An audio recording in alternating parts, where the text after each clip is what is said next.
Good morning, guys. Wala pa rin tigil ang ulan, guys. Sana umaraw na. Kawawa yung mga nasalanta ng bagyo, lalo sa Pangasinan. Signal number 4 sa Pangasinan, guys. Buti dito sa amin, sa Panikitarlac, number 2 lang.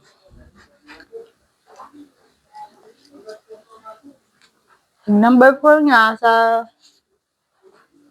walang tigil ang ulan. Sana umaraw na ng tuluyan. Kawawa yung mga nabaha, lalo na dito sa aming bayan. Maraming barangay na nabaha.